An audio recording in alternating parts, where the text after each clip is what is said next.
Welcome back. It's still TV3 New Day. It's time now for the newspaper review, and we're reviewing what happened from the night of the 6th of January up until the president was sworn in along with his vice president. And to join me in this conversation, I have Mr. Richard Kumado. He's a fraud and security consultant, and Kwame Chodako is a business development consultant. Good morning, gentlemen, and you're welcome. Bella. First of all, I want your general overview of events from the 6th to the 7th of January. I'll start with you, Kwame. You start with me? Yes. Okay. Good morning to your listeners and your viewers. I think that the 6th to the 7th is packed with a whole lot of stuff. For me, I always look out to how Ghana is winning so far as our democracy is concerned. We've had a few issues in Parliament on the 6th. Obviously, our savior has been Donald Trump's problem with the capital. If not, I'm sure it would have been everywhere in the world. So I first will want to take the parliamentary issues that happened on the 6th. Very disgraceful.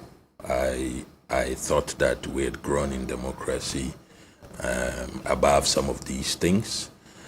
And then all of a sudden you see parliamentarians going to snatch ballot papers, you see them scuffling over chairs and seating arrangements and all that.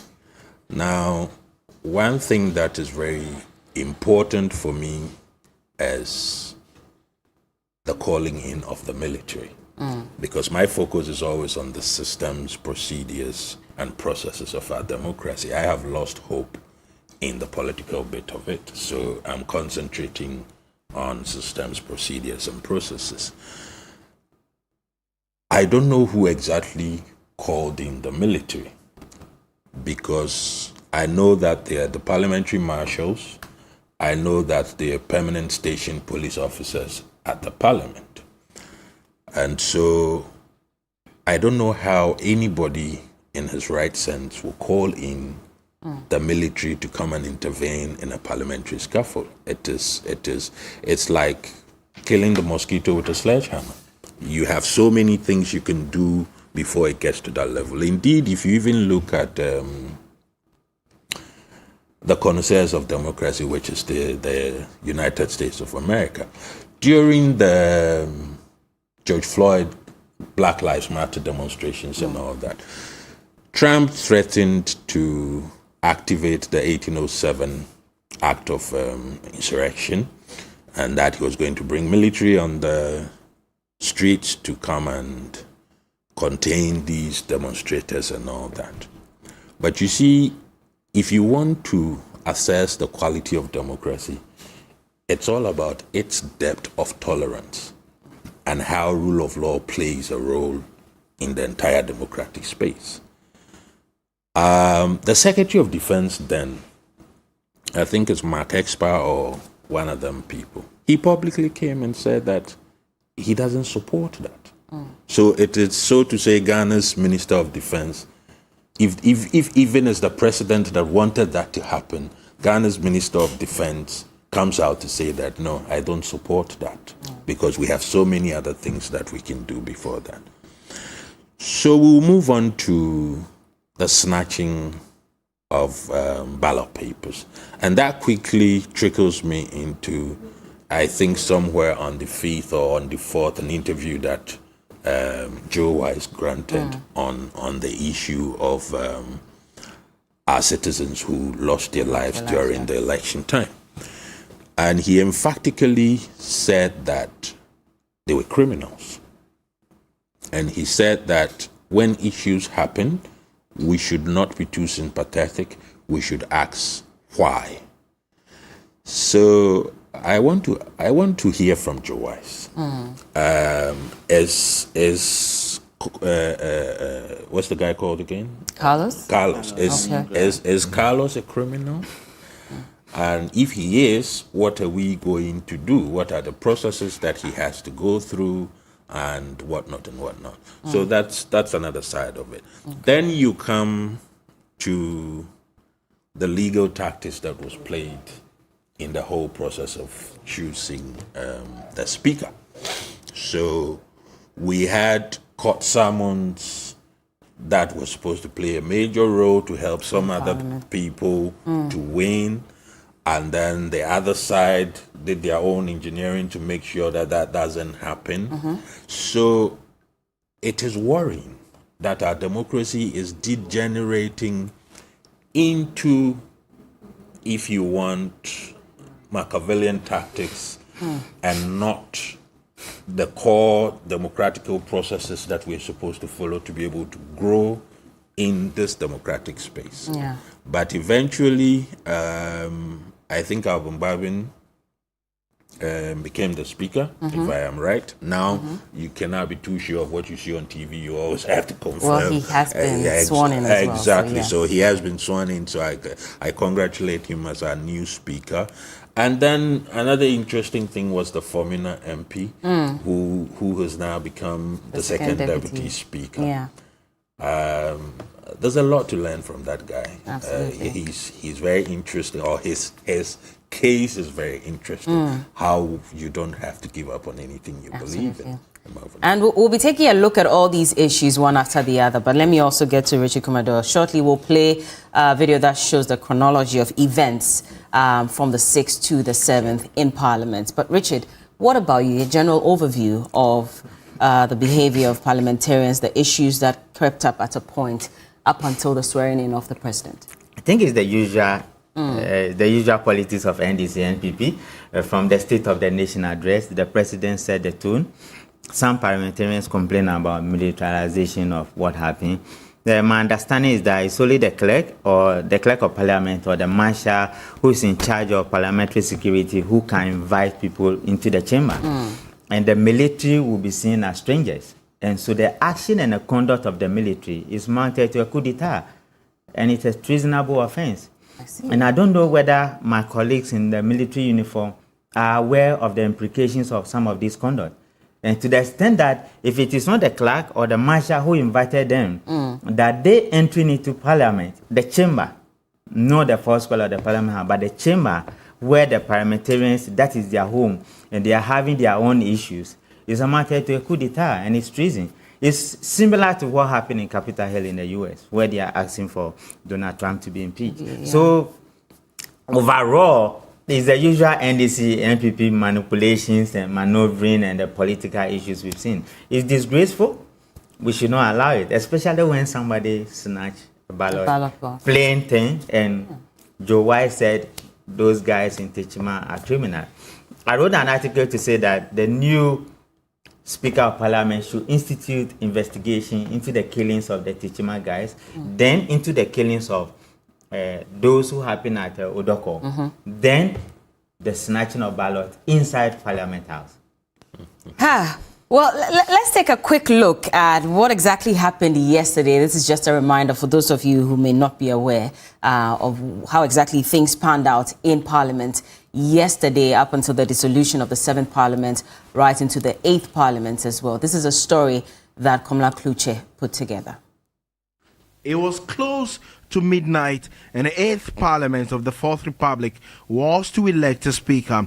The NDC side was the first to enter the chamber and took the right-wing side of the House, claiming majority. Then the first commotion ensued.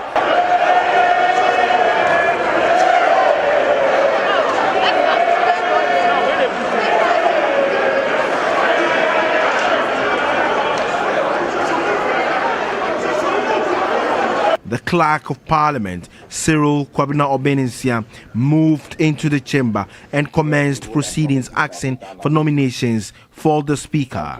I beg to move that the Honorable Alban Suman Kingsford Bagbin do take the chair of this House as Speaker. I rise to propose that Professor Aaron Mike Okwei do take the chair of this House as the Speaker.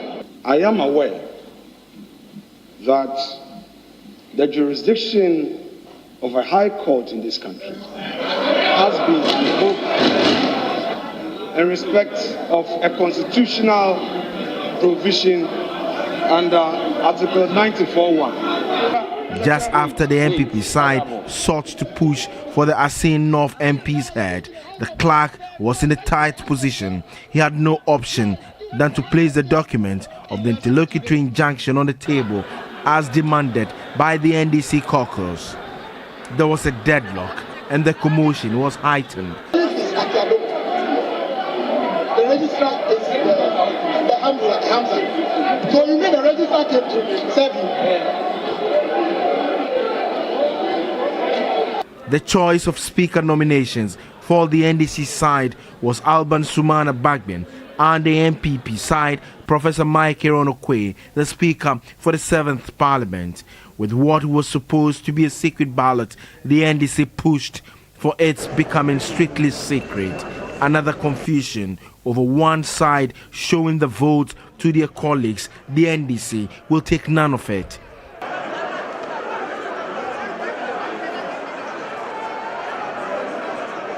The military stormed the chamber, a precedent that has never happened in the history of the legislature.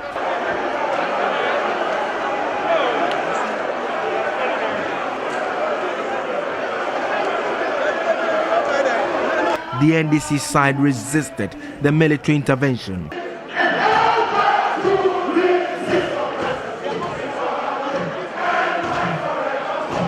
The maize, the symbol of authority for the legislature, was relocated.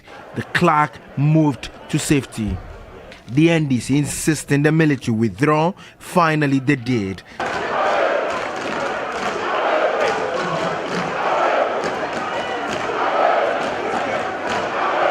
The elections continued, then counting started. The most intriguing drama, the snatching of the ballot papers by the Tema West MP Carlos Ahinkra.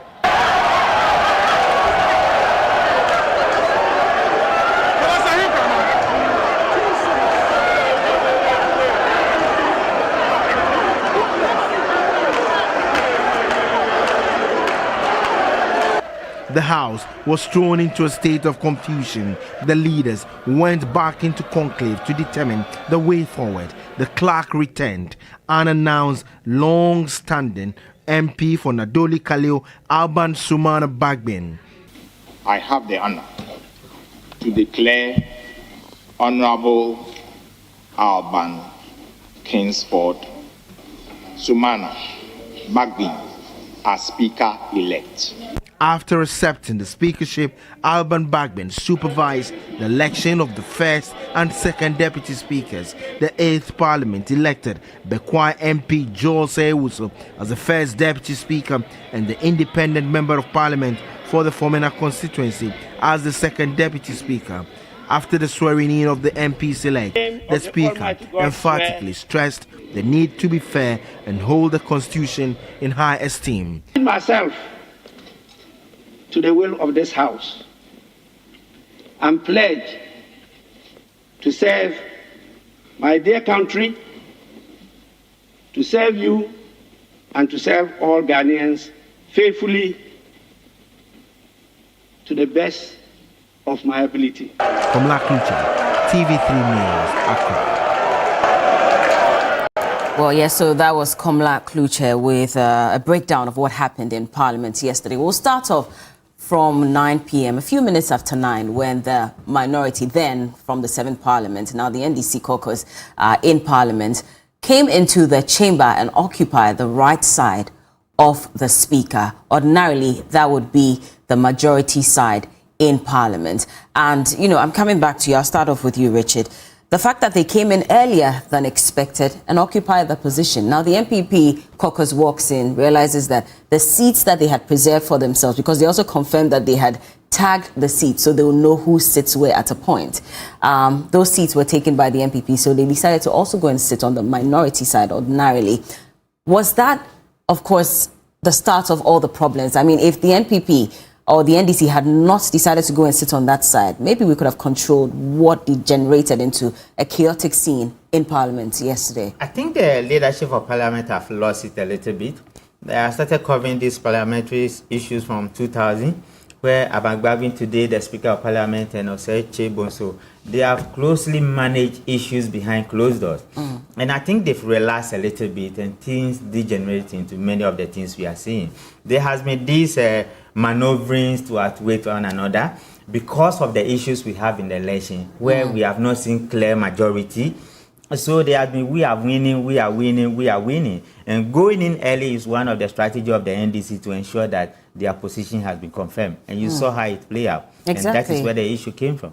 But that's the problem, because, I mean, the MPP could have just agreed unanimously that let's all sit on one side. But we see another MP from the MPP side who comes in and insists that, well, this is my seat, this is where I want to sit, and I'm going to sit there. And we saw what happened to Ursula when she decided to stick to her guns. The seat was pulled from underneath her, which I don't know what you think about it, but of course it was wrong, first of all, to have pulled a seat from underneath the MP. But then for her to also react by pushing another MP in the process. What do you make of that whole process? I think I call her Auntie Ursula. She's a beautiful woman. She's a mother. I love her. And I think her public utterances have created insecurity issues around her. And she needs to calm down a little bit and watch her surrounding, at least the people she associates with, and how she comments on public issues. Pulling the chair from a woman in the first place, I love my mom and I love my women around me, I think it's not right. Her subsequent action or reaction was also not right and could have been heard. And I'm thinking that she needed to act properly. The men also needed to act properly, because this is a woman. And in spite of the confusions that erupted, they need to manage it properly. And that thing was not managed properly. And that is what triggered all manner of issues that happened in Parliament yesterday. But then others would argue that if she had not gone to sit there first of all, then she wouldn't have had to deal with this. You know her already. She want to do something. That is Ursula. You know her. It's like my brother George Jata. And you cannot really predict what's going to happen next. And because of who they are and the way people react to their actions, circumspection, indiscretion should not be part of what they do. And they must act properly, because at that moment, they are honorable people and the whole world is watching. Kwame, I mean, at the point when the NDC caucus occupied the majority side, the 7th Parliament had officially not been dissolved. It was still a few hours to the dissolution. And so ideally, it was right for the MPP to insist that that is their side of Parliament, and so that is where they ought to sit, right? Yes. You know, Bella, I want us to look at it from the root cause of all these things that are happening. This is not the first time we're dissolving a Parliament or we're choosing a Speaker of Parliament. So what is it that happened this time around that progressed into this disgraceful situation that we find ourselves in? And you cannot give any other reason than the electoral reportage and management of the results of the last election that we've just had. Because either than that, we've done this over and over again. A minimum of 6 times we have done this in the Fourth Republic, if I remember. So it is still, everything still goes back to the same problem of how our election results were managed.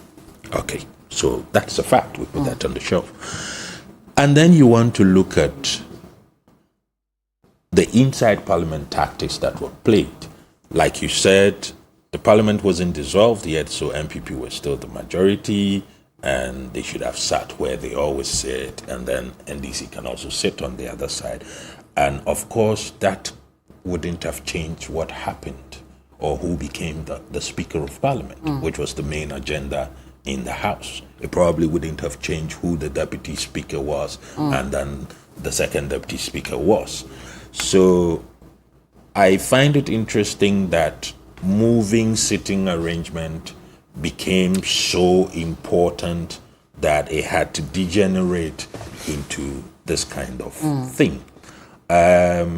I have a soft spot for women, so I might not be very objective when it comes to Ursula's issue. I don't think that it is ever right for anybody to pull a chair underneath a member of parliament, 1. 2, a woman, especially if it is a male doing it. And then 3, for the fact that it was not necessary. You didn't have to do that to influence anything that was on the table that day. You understand? And so you also want to look at it from where Ursula took off when that happened. She can always talk about she being defensive. That, okay, they did this to me, so I also wanted to do this to defend myself. You know, but we shouldn't be at this level. This should not be happening in the Parliament of Ghana, the beacon of democracy, if you want, in sub-Saharan Africa. This should not be happening here. But again, I'll go back and say, if the EC had done a good job, we would not be where we are today. No matter how close the contest was, if the EC took charge, reported the right information at the right time, took charge to say, these are questions that Ghanaians are asking, we are in charge, this is the reality of the case, this is what it is, and it is not debatable, some of these things wouldn't have happened. Now, on to the issue of voting for the Speaker of Parliament as well. We also saw what happened. There was an agreement that there was going to be a secret ballot. And, of course, we expected that these lawmakers, understanding the law, would adhere to that. For some reason, we're not sure why the MPP decided, well, some members decided to still show their votes. Even when they had agreed that it was going to be a secret ballot. But does that justify the disruption of elections in Parliament? I will say so, because one, especially those who are voting, who are supposed to be our lawmakers, who are supposed to know the law better than all of us. And in fact, I want to believe, and maybe that should be confirmed, that the secret ballot thing in Parliament for this particular process is a law. It is something that is there. It's not discretionary. So this would also tell you that power is pushing people to do things that they're not supposed to do. I mean, can you imagine if the opposition said that we wanted an open ballot, we wanted people to show where they're voting to and what they're doing with the election of the Speaker? All hell would have broken loose. But you see, we're moving into a direction where when you're in power, there are things you can do. When you're not in power, there are certain things that you cannot do outside the books. And this is what we've been talking about, the intimidation, the machoism of, yes, I can do this, you cannot do this because I'm in power. You understand? Why would any political party parliamentarians decide that we will flout the law of secret voting and do an open voting in Parliament? Not ordinary people who don't know the law, but parliamentarians. It's appalling. And I think we should all stand up against stuff like that. You see, until we get these politicians, or if you want, people in power, to understand that they are there to serve according to certain rules and regulations, and that the power given to them doesn't make them aliens from space, but still Ghanaians, we're going to have all these things. Who on the floor of Parliament had the audacity to order military people into Parliament? Who? And who told that person that he has the power to do that?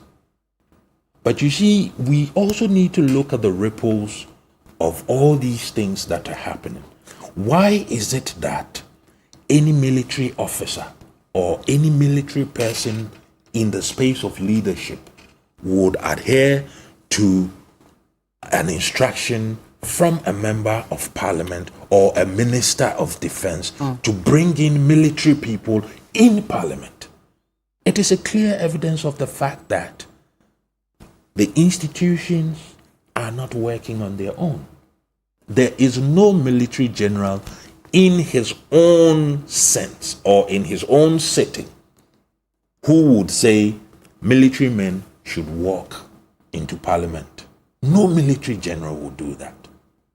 But again, whoever sits at the top of the military was appointed by a president. So it is with the police.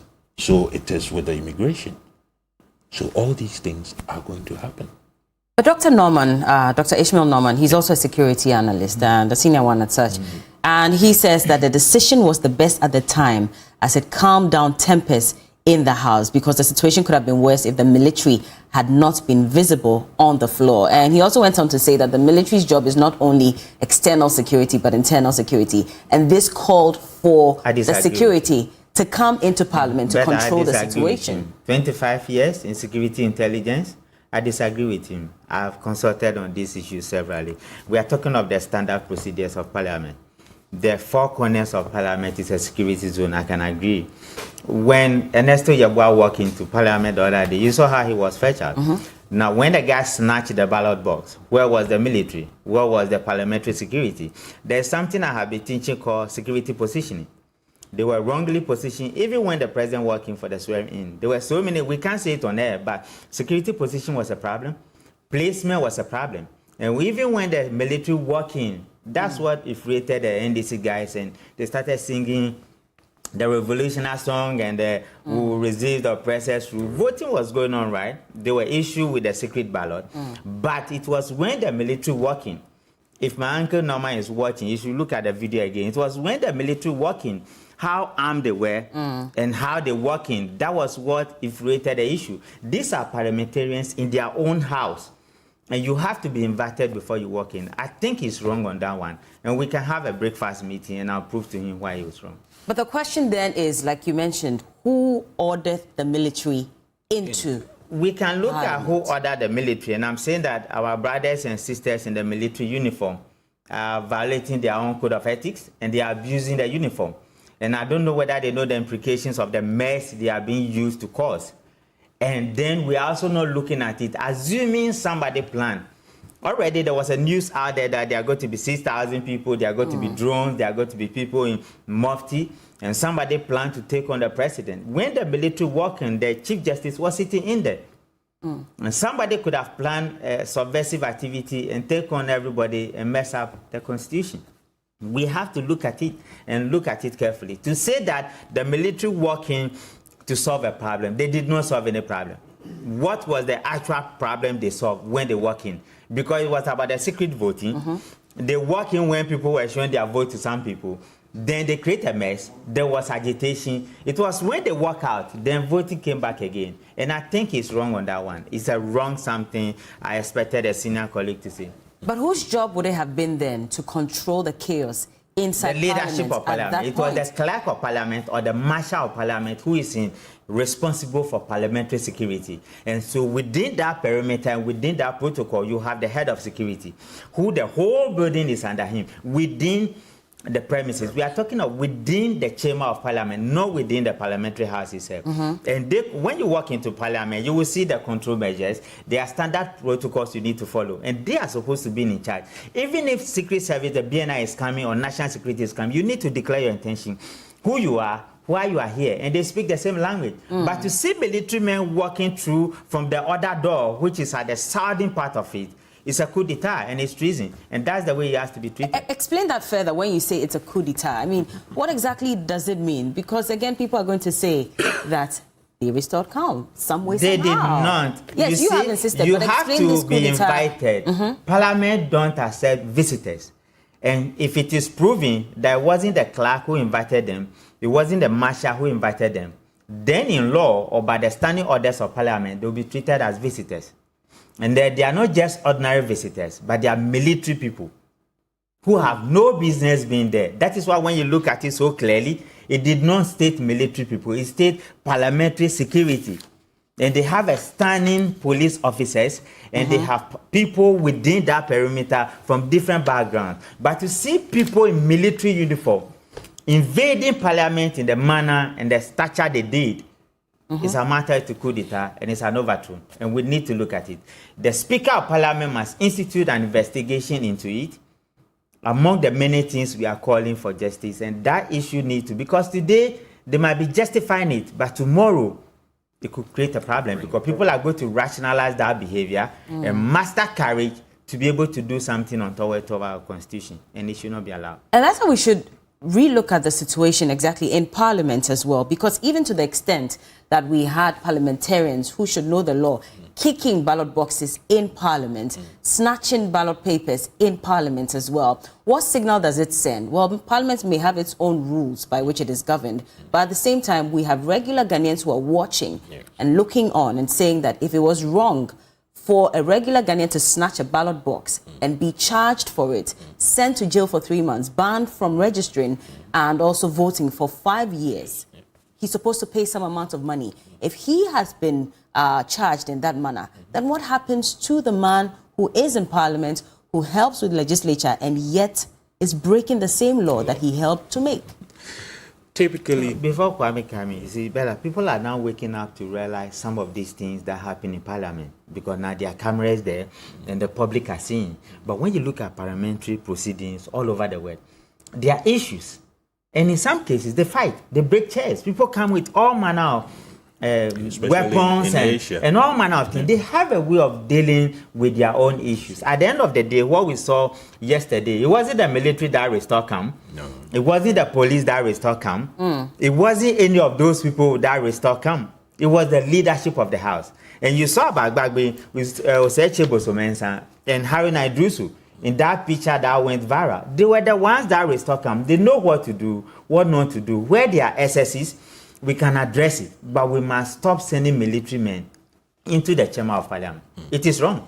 In fact, I think I read it in one of these forums early this morning that the two most important issues that brought the problem were solved by the leadership. Exactly. They solved it. The secret voting issue, and then I think the sitting arrangement issue.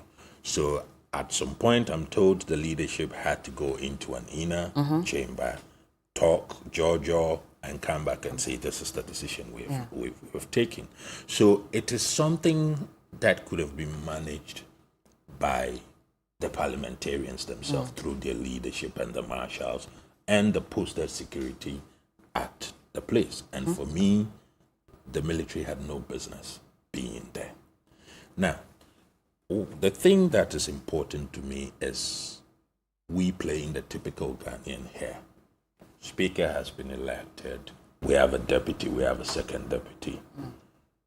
If we don't consistently, or if you want aggressively talk about what actually happened, we will just brush it under the table because we're known to be doing emotional politics. Okay, so we have lost here. Let's leave that one. Let's go and look at something else. And then we leave the processes and the procedures that failed, that brought these things up. So we don't graduate from one place to another because we will brush the procedures and the processes under the carpet because after all, we've got a speaker. It's the same thing. Let me use this, your platform, to say this. It's the same thing with the Chachu Chiketa's petition and then Deputy Attorney General taking it to the Supreme Court. Yeah. You know, nobody's talking about it now because the injunction has been quashed. But Bella, me and you know that I think on the 27th or the 28th of December 2018, Oti region had a referendum that brought Oti region about. Okay? Me and you know that in our constitution, 47(1 confers the powers onto the EC to create constituencies. In 47(4 or 5 somewhere, it also specifically states how that process should be done. The fact that it should be done within 12 months of census publication, or it should be done within not less than a 7-year interval and all that. Then on top of all that, from the 30th of June to the 6th of August, we did have an electoral register nationally that we spent over $200 million on.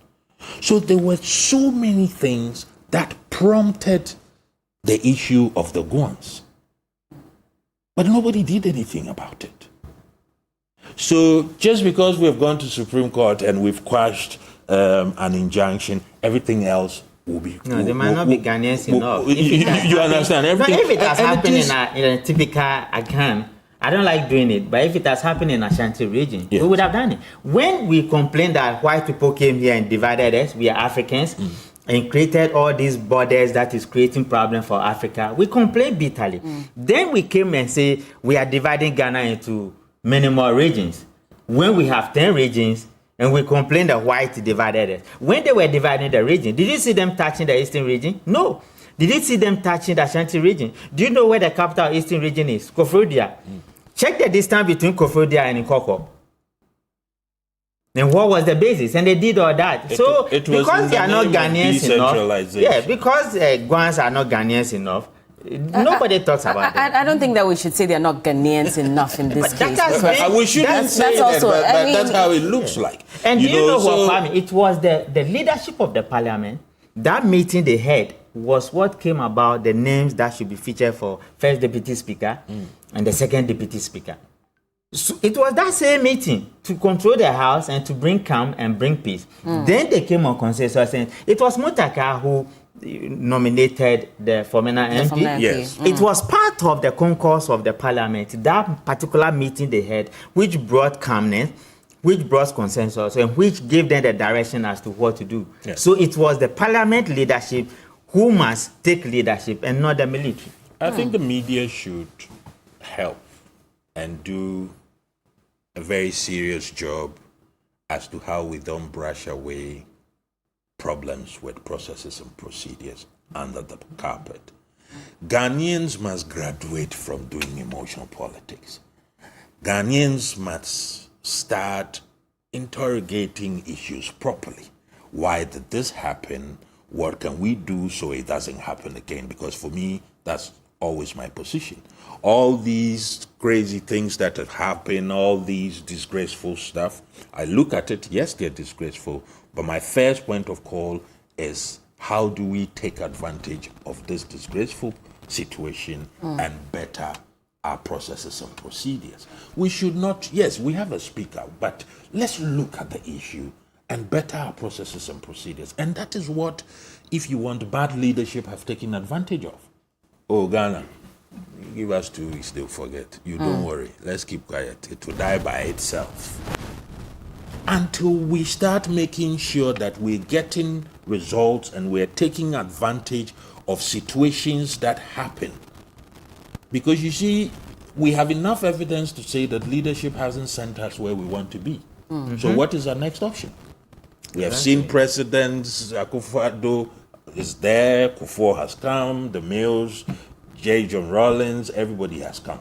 We're still not where we're supposed to be. So, commonsensically, we must know that what will take us where we want to be are systems, procedures, and processes. So that even if Bella becomes a president tomorrow, there's so little bad he can do because there are systems and procedures. Let me give you a typical example. Look at the character and, if you want, the posture of Trump for the past 4 years. If Trump was the president of Ghana, he would have done so many things. But really, if you interrogate Trump's performance and the stuff that he did, he only played a cycle game. There's not a lot he was able to change on the ground. Why so? It's so because systems, procedures, and processes And work. people take personal responsibility for in their America. actions. And that is what we must look for. That is what we must look for. What Apparently, have we in learned those from... cases, when they appoint you at certain places, you sign 2 contracts, performance contract and a service contract. Yes. And once you don't perform, you are judged based on performance. But to the extent that we keep on doing the emotional type of politics Then and it's never everything gonna around work. that, Yes, it's never going to work. We don't take people accountable, and nobody is held accountable. We're not getting anywhere. You see, we're playing again the ostrich situation. We bury our heads and we think nobody sees us because we cannot see anybody. But in fact, our whole body is out there. You know. What should happen to the people who clearly flouted the rules in Parliament, broke the law, snatched ballot boxes, kicked polling booths and all of that. And, I think Joe Wise will be the best person to answer this question that you've just given me. No, I think there should be sanction. I think the speaker must put his feet down and make sure it doesn't happen again, because children are watching. They're asking so many questions, and people are saying that they learn it from their constituencies, and people are saying that the electorate have even done far better than what the parliamentarians are doing. Then now the pictures are so clear that it's becoming an eyesore, and I think it's becoming messy for them. They must behave properly, to some level of decorum, and those who flouted the laws, they will have to be sanctioned. But here we are. These are parliamentarians. They say they are masters of their own law, and people should leave them alone. But yesterday went to an extent that a parliamentarian became a ballot snatcher. Some were kicking the ballot, some were doing all manner of things. I think it's becoming a bit more physical, and it's becoming a bit more aggressive. That could degenerate into some things we may not have control. Well, yesterday, after what happened with Honorable Carlos Ahinkra, he has released a statement, and it says that my party, the NPP, of course, enjoys a slim majority in Parliament, courtesy the independent candidates from Fomina. By this arithmetic, the NPP was supposed to occupy the right side of the Speaker in the chamber. When we got to Parliament, the opposition had occupied our seats. We tried to convince and work things out with them, but they declined, whilst almost assaulting the marshals of Parliament. We conceded because of the inauguration ahead of us and sat in their space. Then the Clerk of Parliament announced that the injunct Asin North MP couldn't vote by virtue of a court order served on him. After a long, heated debate, the NDC still wouldn't yield. Leadership went into conclave and returned with one of the most unfavorable agreements ever, that a clause in the Constitution forbids anyone who isn't qualified to vote in Parliament to vote. If the injuncted MP-elect decides to vote, he suffers the consequences afterwards himself. How ridiculous. What if his vote changes the outcome of the election before he goes to court? And it continues saying, then we got to the voting and the minority claimed they won't allow any whipping. In other words, no one can show their votes to their whips after voting. Really? Then what's the whip system for? Why do we have whips? Since the beginning of the Fourth Republic, elections had always been controlled by whips to ensure their members vote on a particular line. It happens everywhere in this world. Asking us not to be whipped sent us all wondering. The NPP didn't comply. Now the clerk ruled that voting could commence after a little back and forth. As the first few MPP members voted, the NDC whip in the person of Mutaka attacked an MPP member and collected his ballot paper from him because he's shown it to someone. A scuffle ensued and he took the ballot box itself and the ballots inside away. After a long wait, balloting recommenced. This time, the same Mutaka took the ballot box and ran off. That someone was showing their ballots whilst John Jinapo and Sam George boxed the voting booth. This act happened 3 times, so leadership had to go into conclave once more. Upon their return, quite a lengthy one, but I'm going to try and run through it quickly. Upon their return, they asked us not to show our votes anymore. I immediately sensed danger, especially when during voting we noticed many skirmishes where some opposition members would cross over into the NPP voting booth to vote there, etc. Looking at the slim margin between us, the NPP and the NDC, all the NDC had to do was to lure or convince a couple of members of NPP and carry the day. So I indicated to leadership the dangers in that ruling. After voting, and true to my words, the NPP votes counted 136 instead of 138 numbers that we had. I wouldn't accept that. The irregularities accompanying the voting from the start were too many, which had compromised the voting so much so that I wanted to create a situation for a rerun. Just as my colleague from the other side took the ballot box away on 3 occasions, I also grabbed a few ballot papers before they could be counted so as to force a rerun. It's a very tough situation to have opposition as speaker, especially when he's the president, in the absence of Nanado and his vice, not to mention how parliament would function by passing the president's policies and laws to pave way for development. My colleagues on the majority side couldn't help take advantage of my sacrifices to force a rerun. So we had to settle for an opposition speaker. It's almost ending. I must say I am heartbroken and dejected. We've not seen the end of this yet. With this success, they will tell us that they want what they want and what they don't want in Parliament, because the whip system has been compromised, and this is so sad. I'll die for my party any day. I did it for the grassroots who relied on us in power to survive, and the president who needs some peace around the country, and the greater NPP party as a whole, because we cannot always allow the NDC to threaten and vilify us. I apologize, though, to my family and friends, both far and near, who may be affected by my actions. The NPP and me couldn't be controlled. I apologize, but I tried. Everything he said in there is not right. It's wrong. He's dying for his party and not the country. And what is he afraid of? Now, he's talking about overvoting in parliament when we know the total number of people in parliament and the vote could be counted. Is that what they did at the constituencies? Especially when you have a case at the Supreme Court. He should not be speaking. Let the good guys in MPP speak to some of these issues. Because everything in that statement is not right. And it's giving him up, adding to his psychological issues already. From COVID, he has never recovered. And we should not be reading statements from that particular guy on air, because this is a serious station and this is a national station. He doesn't deserve it. But this is him explaining what could have led to this. Everything he said there was not right. It's not accurate and it is not true. To say that he's fighting, he would die for his party. We want him to die for Ghana, not his party. And his party has the numbers there. If there are 200 people in parliament and there's an overvoting, then we will find out where the overvoting came from. And he's saying that they are going to lure people last minute not to vote for their party. But those machinations have been done long time ago. And they know who is going to vote for who. And they know how it's going to be. That's why the NDC went for secret voting in the first place. I thought it's a political strategy, and we should not be teaching these simple things on there. But political strategy shows that let's do secret voting, and some of the people will lure from the MPP side who vote for us, and we'll get a majority. And that's exactly what the NDC did. But he made reference to that Sin North MP. Clearly, we saw that the Cape Coast High Court had granted an injunction against him. Yes, but he wasn't to cast Bella, his between vote. Cape Coast to Accra is 11 minutes, according to what the clerk did. My understanding is that there has been document fraud in Parliament, which some of us have taken upon ourselves to investigate. A document fraud by the clerk in Parliament. If it is true, it's a serious something.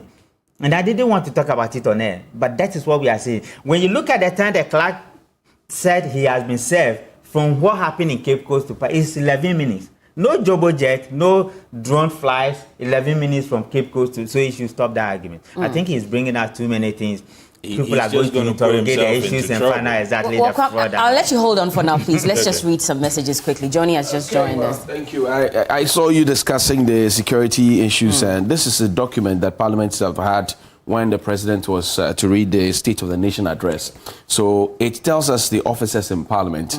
I'm not a security person, but I'm seeing the Marshal's Department, one led by Lieutenant Colonel John H.K. Buntugu is retired, is a marshal. There's also Lieutenant Colonel Kofi Ofosu is retired, is a deputy marshal, and Wing Commander Frederick Bauer, retired deputy marshals. They are all of the same rank. Question on my mind as a lay person is that if there are 3 lieutenant colonels there handling the marshals with 51 other persons plus a police unit, what were the soldiers doing in there? Because these are trained soldiers who have done it. So maybe we'll leave it there. Yeah. These are questions that have come from last me. year, I want to read it. I was with your team there, and I did the security survey. Okay. Those guys are effectively on the ground. I did the assessment when I got there, because my cousin works in Parliament House. I would have gone to fetch her, because that's what I was trained for. But these are strong guys on the ground. They know what to do. And these military guys broke the protocols, broke the military rules, walking without their permission. And we don't want to talk about it on there because it will lead to so many other things. So let's just say that they misconduct themselves and they should behave properly next time. I'm asking that these are lieutenant colonels, 3 of them, leading the marshals. And we brought in a colonel with a few men. I don't know. But I'm just asking because this is Parliament's own document, not ours. It tells you who the internal auditors are, finance people, accountants, everybody is in there. Anyway, but your messages, all that happened in Parliament is a summary of what happened in the general elections, from the snatching of ballot boxes, the invasion of military men, and fighting at polling stations. This simply means that the masterminds behind all the things find themselves in Parliament. It's a shame. Livingstone from Akachi. Good morning, TV3. In fact, with what happened in Parliament, it looks like some of these MPs are a disgrace to their constituents and Ghana as a whole. They want to be MPs because of money, but not for any better service to the people. They represent Ghana as a whole. How could lawmakers openly ridicule the law and expect ordinary law they make? Please, Johnny, is there not a law which is to discipline MPs behaving like children. In fact, if nothing is done to those in disciplined MPs, no citizen should be arrested to face the law if they offend. Lawmakers themselves don't respect us.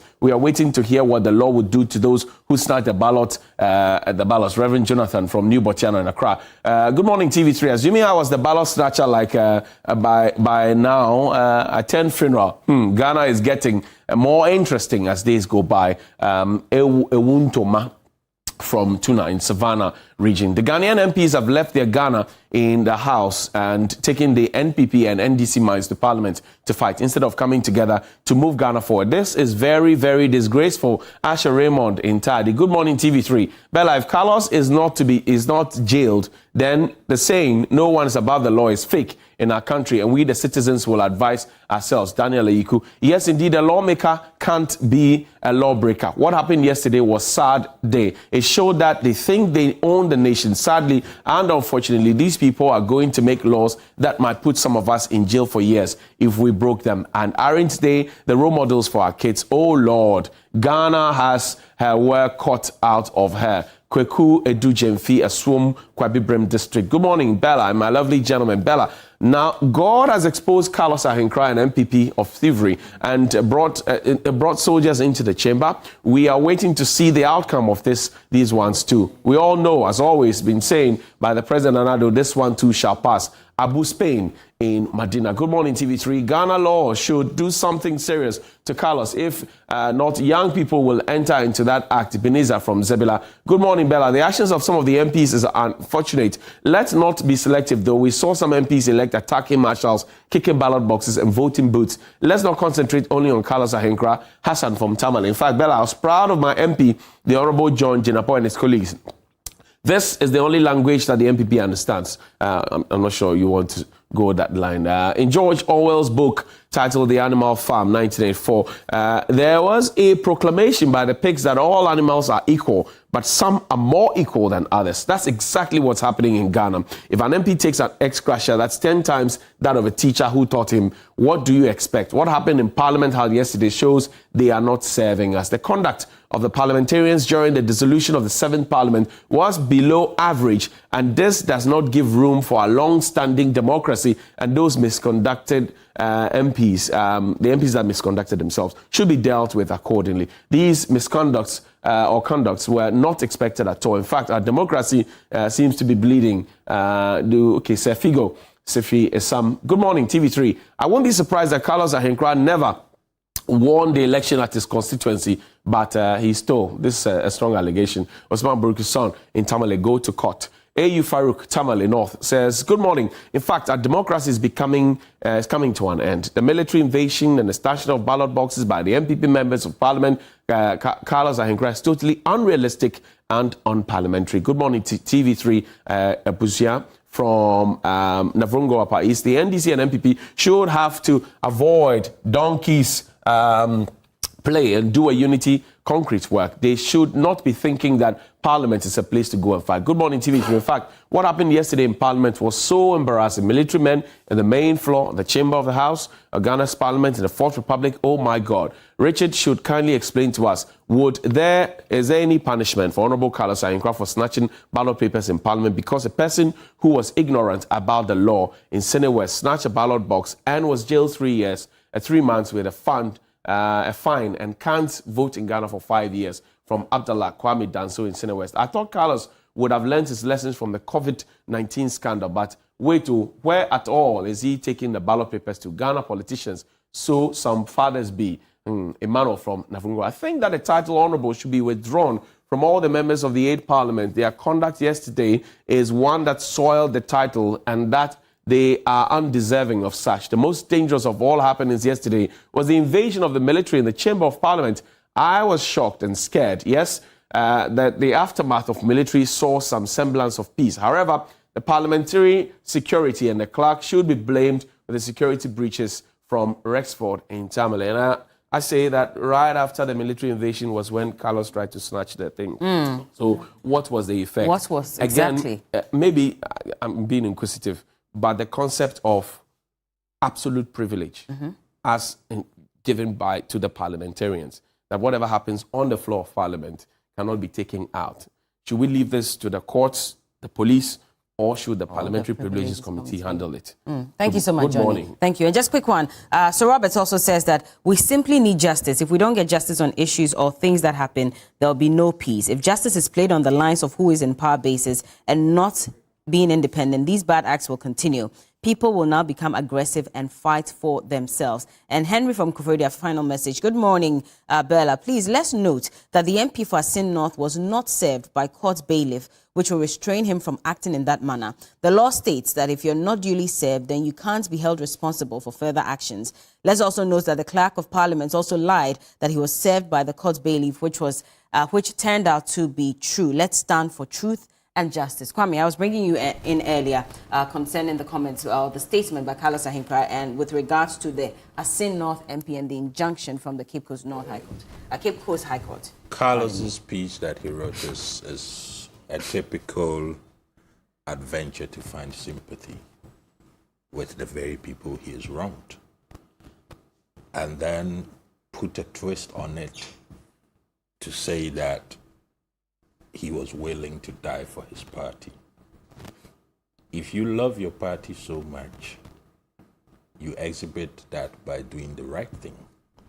You don't go snatching ballot papers and say that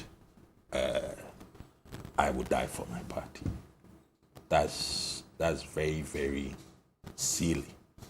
If I want to be charitable, I wanted to use the word stupid, but I want to be charitable and say silly. Okay, so I don't put any weight on that piece that he wrote.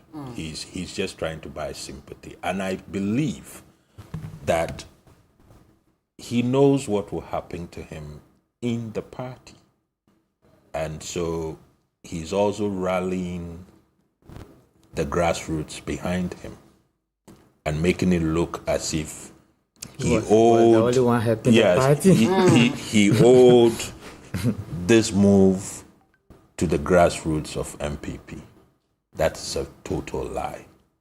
I don't think the grassroots of MPP wanted him to go and snatch ballot papers. So it's a pure sympathy buying piece. So I would not put any relevance to what he wrote.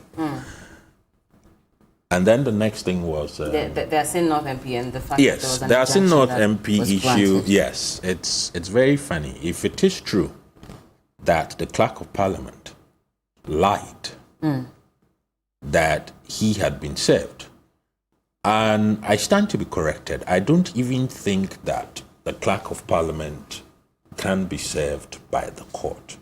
He can be copied. Okay, that a member of parliament is being served ABC. Exactly. But he will not be served. He will only be copied. Exactly. And for that matter, he cannot stand on the fact that he's been copied to serve the member of parliament on the floor. So if he indeed lied, then that's a very serious thing. That's a very big dent to our democracy and our parliamentary issues as a whole. Because to be a clerk of parliament is not a joke business. It's a serious position that you've held. So if he lied that he was served, or if he was trying to maneuver his way out to get the Asin North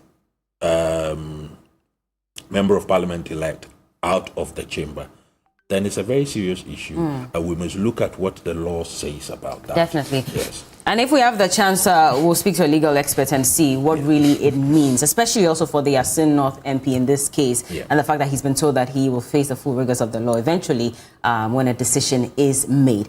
But again, we're asking, that's what Johnny also asked as well. So who is supposed to handle this issue with regards to the misbehavior of the legislators? Would it be the court? Would it be because of the absolute, majority, or the fact that the Privileges Committee would be the one to handle it, or are we going to look at the security handling this issue? In this case, the police. But Bella, there's two issues here before we come there. I think we need to look at the Electoral Commission and the people they certify to run on elections, because this law says that when you have dual citizenship, you cannot take parliamentary position. So to the extent that the Electoral Commission puts you on the ballot, it means that you have been certified. And I think the Electoral Commission must look at that processes again. Then appointing people into offices like the clerk, due diligence has to be taken seriously. This is a guy President Kufuor sacked some years back. Oh, yeah, and he was brought back. And we have to find out some of those reasons. Now, to this particular one, I think the areas that deals with Parliament itself, they need to deal with it. The areas that got to do with security, let the security men look at it. Bella, if you have been to Parliament House before, the chamber, I don't know where he was running to, because it's a very small place, very tightly manned, and you can't jump the barrier. The kind of bodies you will face in there will be too huge. And I think the marshals will need to have normally what they do, now that the new government has come, they run these security courses for new members and old members of Parliament. And I think in that, those one of the orientation courses, some of these issues need to be brought to the fore and deal with it. But for the parliamentarians, you know, they are above the law. Yeah. That's why they have their own law. So you can't dictate to them what should happen to any of their members. They wouldn't listen to them. Well, we'll wait and see what really happens and, you know, how the privileges committee Bella, look at it. Manage this. US people voted November 7. They swore in their people. And they are going to do the inauguration on the 20th. Yeah. We voted 7 December. Why do we have to leave everything so And that's another issue I wish we could have touched on. The fact that the Presidential Transitional Act says that they should swear 2 days before. Exactly. To avoid a lot of these issues that we're facing. 48 hours before. But the Constitution also overrides that, because the Constitution says that Parliament is dissolved on the exactly 4 years after the first sitting of Parliament. And so clearly that would be the 12 a.m. on the 6th or the 7th. Bella, there's so many flaws in that area. And you saw how they packed themselves there? Yes. The NDC know that their man was going to be served, so they say come and sleep in Parliament House, so that you don't get contact with any bailiff for anything. Those are political tactics they are all playing. But let's look at this very interesting bit. You take the Guan issue, for instance. Parliament is dissolved on the eve of inauguration, which means that we vote before the outgoing Parliament is dissolved. Exactly. It makes it very funny for the Goans, because the law also says that even if Jean Mensa is able to create a constituency for the Goans, it will only come into effect after the dissolution of the next Parliament.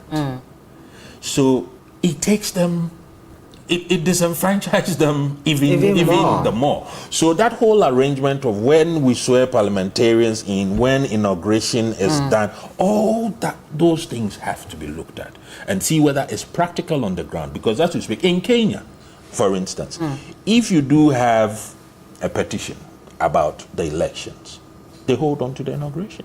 But for how long? Because if that carries on, that is another problem. If that carries on, Electoral Commission has declared you as the winner. Okay, you are in the country, or probably you were president before, and so you're continuing your job.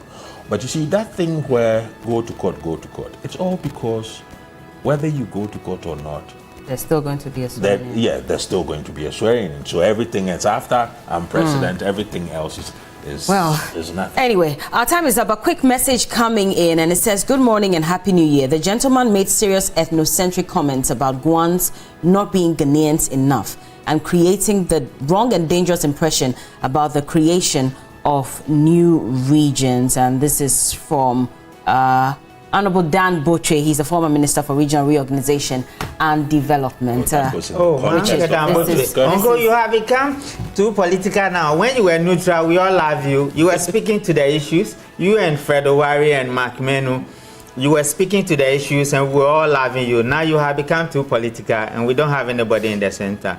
Sorry if you're offended. I withdrawn, but I'm saying that come to the center where you make the powerful points and stop being political.